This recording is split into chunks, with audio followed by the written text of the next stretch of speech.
Hey, welcome to Dirt Guy Drive Time, the show where every day is a rainbow. Boom. Yeah, a little bit different mood than yesterday, as you can probably tell. Hey, it is July 11th, 2019. It's Thursday, date night. Boom, Friday Eve. Oh, so many great things about Thursday. I love them. I love them a lot. I'm in love with love. That didn't even make sense, but it's the way it is. So, much better day today, as you can tell. First of all, pine cones, we don't need those stinking pine cones, and it feels good to be able to sit down again. I'm just saying. As you know from yesterday's installment, went home a little tired, a little worn out, a little tired of jackholes. You know, there's a song by Stevie Wonder, "You are the jackhole of my life." Ooh, something like that. I don't know. I'm a much better contractor than I'm a singer at this juncture of my career. So, went home and I was talking to Cindy Brown, First Lady of Model Railroading, First Lady of everything, the keeper of the key to my heart. And, you know, she had a similar day, interestingly enough. Now, for me, I've got like the owner of the project, that's the jackhole. You know, I just got to deal with all their crap all the time. And after a while, it wears a brother down. I feel like getting me my own set of pine cones, if you know what I'm saying. Well, it turns out her day was like that, but her owner are the manufacturers that she works for. And they're a bunch of jackholes. It reminds me of the car business. It's like, you know what it really reminds me of? There's a Bible story where the children of Israel, Israelites, if you will, the Hebrew people, were being held captive by Pharaoh, and King Tut or something like that, the Sphinx. I think the Sphinx had them. And they were supposed to make bricks, and Pharaoh said, I'm taking away the straw. Bah, you still got to make the same number of bricks, but I won't give you any straw. Whoa! That just seems ridiculous, right? It's like, I need you to produce the same amount of stuff, but I'm not going to give you the resources. Car businesses like that. Hey, we're going to make it so tough for you to sell a car and then wonder why the hell you're not selling cars. Whoa! Just like that. Her manufacturers are like that. You're not selling enough crap. You don't have anything in inventory. Well, sure, make excuses. Whatever with that. The owners, you're behind schedule. We're behind schedule because you don't give us plans to build the job from, so we can't build anything. Well, quit making excuses. All right, have I made enough examples? I went from Pharaoh and Egypt, all the way to the jackholes that sign my checks. Basically, is what it is. Sorry, jackholes. Don't mean to be offensive. So, as part of that, we were sitting there thinking, sort of just brainstorming, what else is there? Do I want to work in construction for the rest of my life? Do I want to be a sales rep, in her case, for the rest of my life? What else could we do? What's our dream thing to do? And, you know, naturally for me, it would be like, I just want to play with my model trains and do videos all day. Boom, that's what I want to do.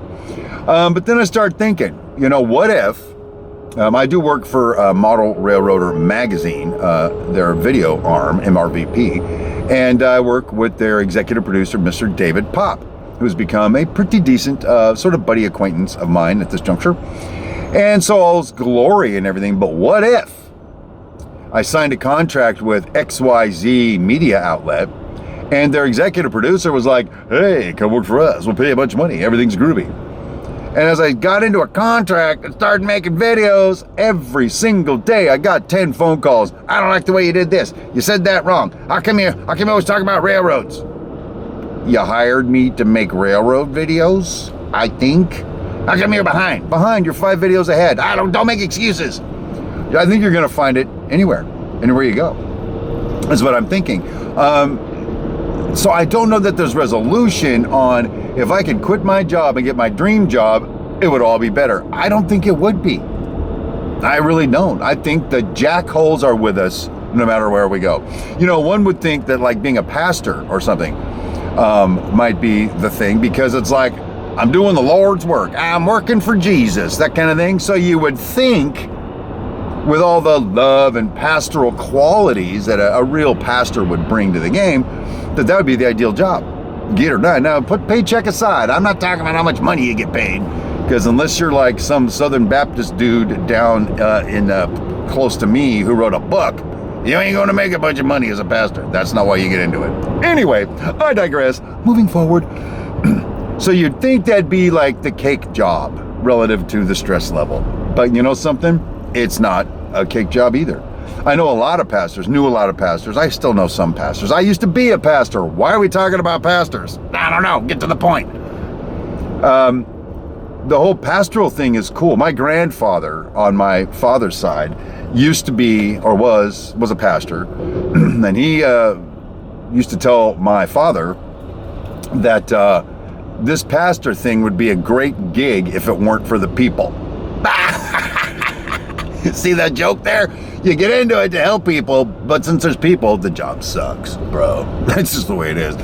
Because you get the church board all up in your grill, shoving pine cones, always lying in wait for you. You got that little old, you got the people that vote with their wallets. I don't like your sermon. I ain't putting no money in an offering.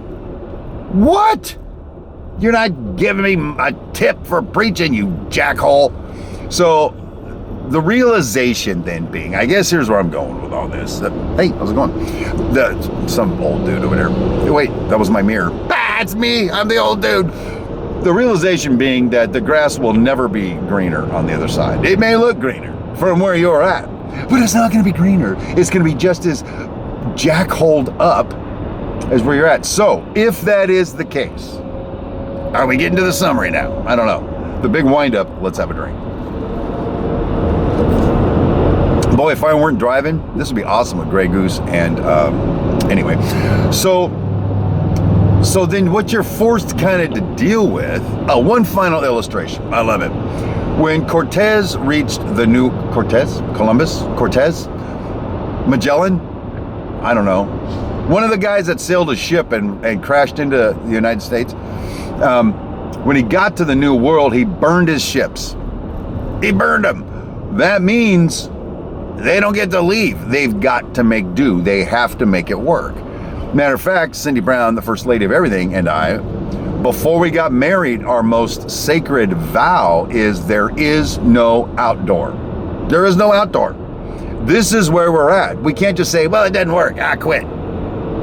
Because even in a marriage situation, you may think that I'm going to trade my spouse up. I got to get somebody else, somebody younger, somebody smarter, somebody with more money, somebody with bigger boobs, something. And you're going to get into that relationship and the same kind of problems are going to be there, no matter what. Matter of fact, maybe it's because no matter where you go, there you are. You're the constant. I don't even want to go there right now. I think I'll skip that part. So in our marriage, you sort of have to make it work if that's the vow. You can't just get mad and walk out or, say, well, if she don't like it, she can leave. This is the way it is. This is the way I'm going to be. You don't get to do that. You sort of have to make it work. So going all the way back to why I think my day was so much better than yesterday is because, A, I set an expectation. I'm just going to get a pine cone. They're going to get the pine cone and boom, my caboose is going to be red. So I went in expecting the pine cone. All right. But I also went in realizing quitting is not an option. Getting another career is not an option.